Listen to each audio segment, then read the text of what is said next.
پاکستان کے سابق وزیر اعظم اور پیپلز پارٹی کے بانی ذوالفقار علی بھٹو کی 40ویں برسی کے موقع پر انہیں خراج تحسین پیش کرنے کے لیے جرمنی اور سعودی عرب میں تقریبات منعقد ہوئیں۔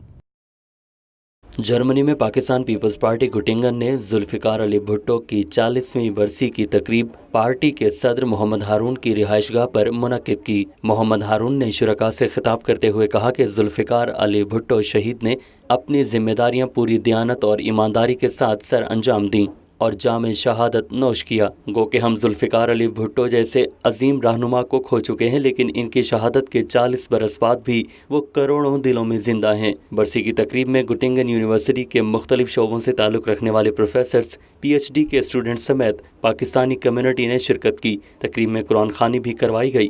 بعد ازاں شرکاء کے لیے عشائیے کا اہتمام بھی کیا گیا۔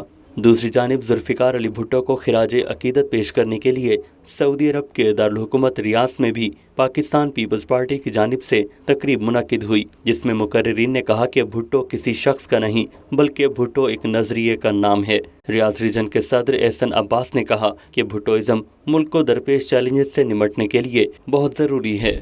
آج کٹ پتلیوں سے جان چھڑانے کے لیے بھٹوازم کی آج سے 20 سال پہلے سے زیادہ ضرورت ہے، یا 40 سال پہلے سے زیادہ ضرورت ہے۔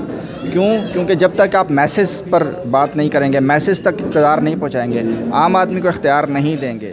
ریاض ریجن کے جنرل سیکریٹری رانا عدیل نے کہا کہ موجودہ حکومت نے جو ویژن قوم کو دیا تھا وہ اس پر پورا اترتی نظر نہیں آتی، اس لیے پیپلز پارٹی حکومت کو خط لکھ کر ان کی جانب سے کیے گئے وعدوں کی یقین دہانی بھی کروائے گی۔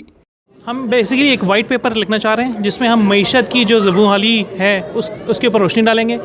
اس میں صرف یہ نہیں ہے کہ ہم کوالٹیٹیو ایشوز پہ بات کریں گے، ہم فیکٹس کے ساتھ بات کریں گے۔ تقریب سے دیگر شرکاء نے بھی خطاب کیا اور پرجوش ہو کر نعرے بازی بھی کی۔